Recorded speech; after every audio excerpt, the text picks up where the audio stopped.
Alrighty. So just to start off with, obviously with your position within the McKenzie School District, I just want to know what it's like to work with children who are dealing with something that has deeply impacted their lives and don't necessarily, know how to feel those emotions when something like the holiday farm fire came in and obviously impacted them significantly.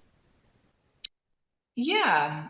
Um, it looks a lot like therapy in the office used to look like for me when I was in that setting, as far as having some non-directive play and being able to give kids a space to just be. So that part is kind of the same as what it would usually be, for having kids come in, access to the sand tray, learning about emotions, naming different emotions. And what I mean by non-directive is really not putting words in the kid's mouth and just letting them be. Because one of the things that's really important, I think, for kids is that they can process through feelings, um, of maybe being left out and sad and angry from something that happened on the playground. And yet that can translate through and help them process through some of those same feelings with all the change that happened, after a natural disaster like the fire. And of course, it's all developmentally, it's on where they're at developmentally affects a lot of that as well. Absolutely. And again, just to kind of start off with too, just a basis of what your job is, what you do, how it's different necessarily from, say, a regular school counselor, why you're here and why you're doing this. Yeah, I get to provide more mental health services. School counselors do amazing jobs. They do wear a lot of hats and they sit with a lot of kids and help regulate emotions, identify emotions. Most school counselors, because of all of the hats that they wear, don't have the ability to provide more specific ongoing therapy for like anxiety, depression, um, things of that nature. So my role gets to be that of I get to pull kids in once a week for about 45 minutes, which would be like a standard session at an office in town. And we get to be in this cool little bubble where we get to play and work on whatever it could be. Again, primarily like anxiety. So, some of those depressive symptoms come up, different adjustments, going through different things. So on one hand, I have that in common, with my therapist that we're working out of clinics. Um, but yet the difference primarily with school counselors in my role is I get to do more of that long-term ongoing therapy. Whereas a lot of school counselors provide more short solution focused and then might refer out to another provider for more long-term services. Absolutely. And specifically, I mean, I know we are coming up this week on 5 years since the holiday farm fire, and I just want to know, with what you've experienced and the people you've worked with, how the McKenzie Valley, just in particular, how the atmosphere's changed over the years that, with people you've dealt with, people you've worked with, what is the atmosphere like this year as this anniversary is coming around? I think it's a mixed bag. I think those first couple years we're still just in shock and that basic kind of survivor mode and a little bit of change fatigue. So many things were changing so quickly, that about the time we had something figured out, maybe we got back communication or we got back internet or we got something back, for me personally anyway, in my work experience, there was just a lot of change. And for me, and I think it's pretty common for a lot of people living through some sort of natural disaster on this level, is you're just always in this reactive mode more than maybe a response mode. So okay, this change has occurred, so now I've got to react over here and go do this and get this done. So I think now we're maybe a little more settled into what life is like now. And I think also unpacking and maybe feeling more of holy cow, this has occurred, and being able to sit more with our feelings. I was just having a conversation with a coworker today about, I mean, I lived through the fire as well. My family's been here since the 1940s. So it's also this, I'm a helper and in this situation, but it's also really personal. And so dancing that line and going back and forth of both, across the line is was a tricky dance. And so I think for me, even now, 5 years later, I'm still letting myself remember some things that I didn't have time to remember, or letting myself feel more of those feelings than I gave myself time to feel before.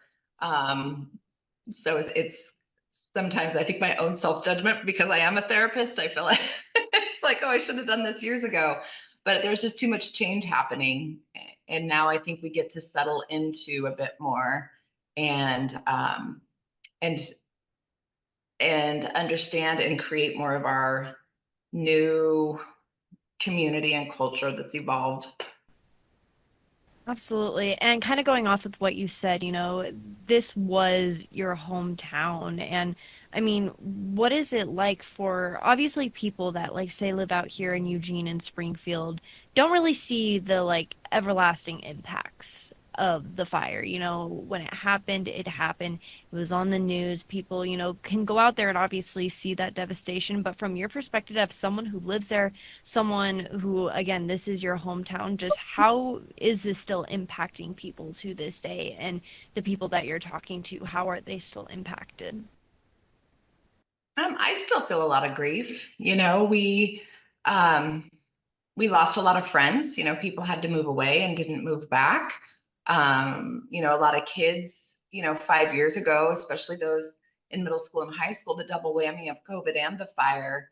It was, they all of a sudden they went home from school one day, didn't come back to school, and then getting ready to come back to school, excited to see friends. The fire happens, and then friends dispersed. So a lot of complicated and complex grief over different losses on different levels, the macro level, community wide level, and then those real individual micro level personal things, whether it's from a stuffy that they lost in the fire to their friend that had to move and not return.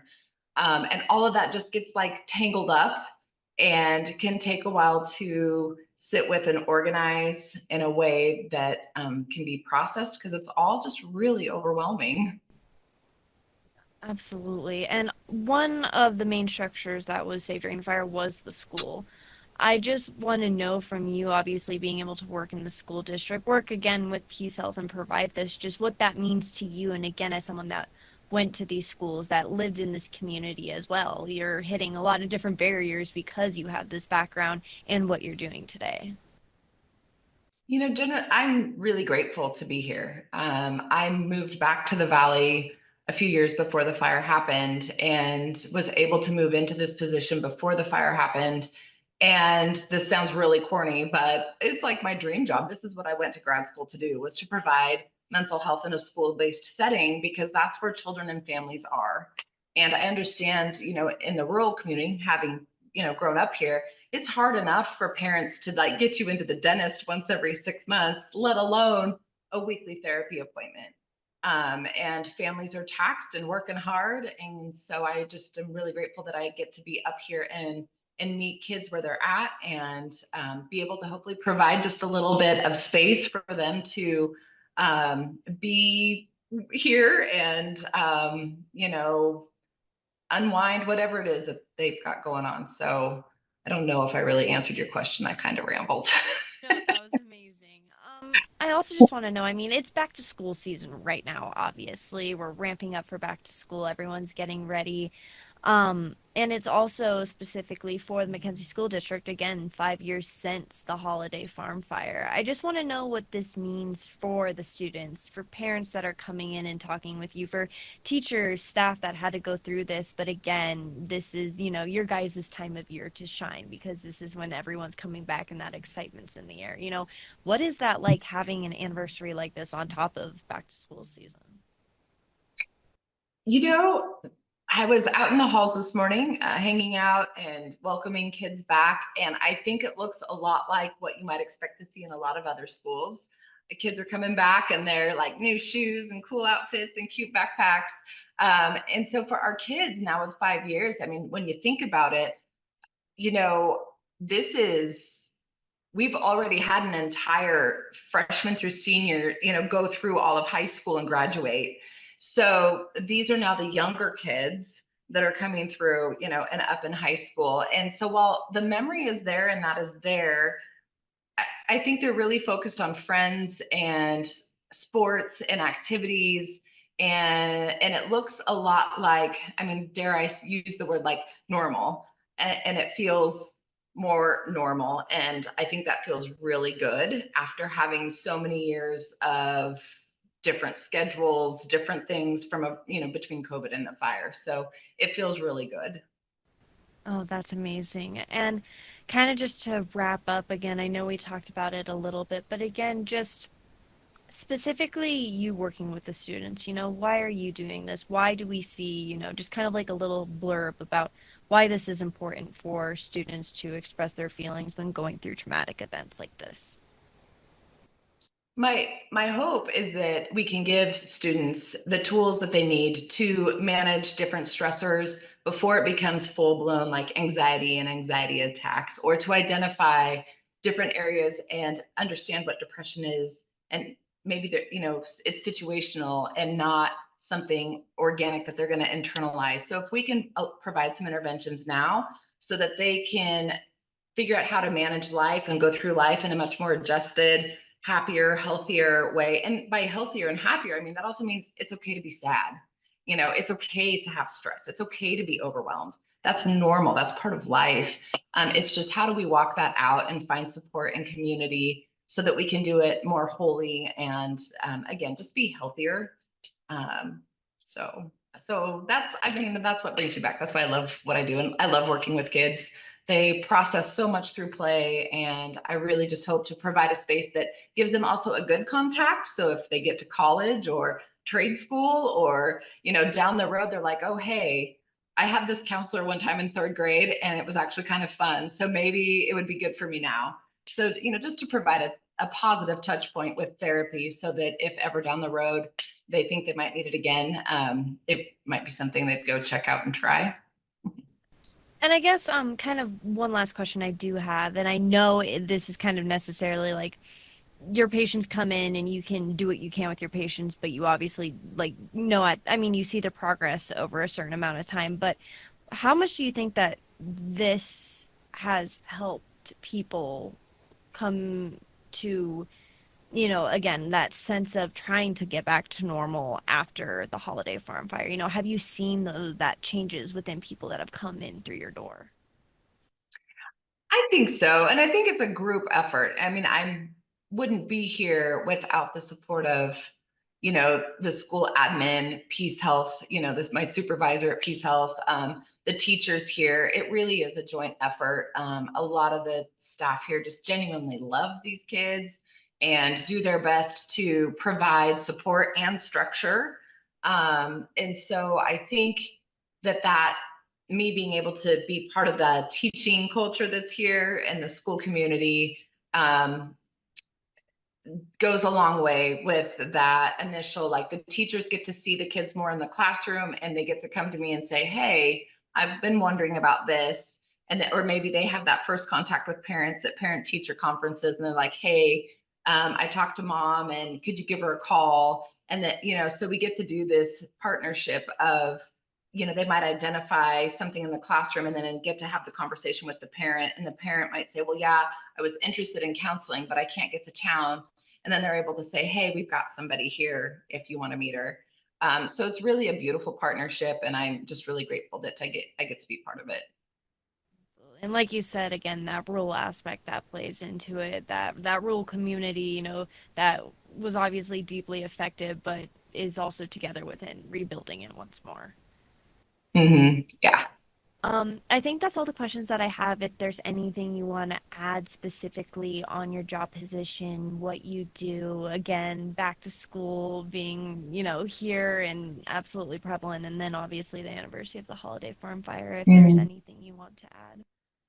I think I might add is as good as it can feel. There's also for some that were maybe, especially in our high school range, that were older when the fire happened. In middle school, it doesn't have to just be high school, but there's muscle memory, kind of like riding a bike. So I think this time of year, just, the heat, a little bit of smoke in the air, there is just that reminder. And I think we can be feeling a little more anxious at the same time. So it's both good, and a little bit like, here we are again. There can still be that grief and that sadness, they sit together often. So, but I think coming to school and having that schedule and routine helps kids. They get to be together and be with their friends through it and support each other in whatever that looks like. And some talk about it more openly and some don't, and that's okay. So I think just being together at the beginning of the year is a helpful and a positive thing. Yeah.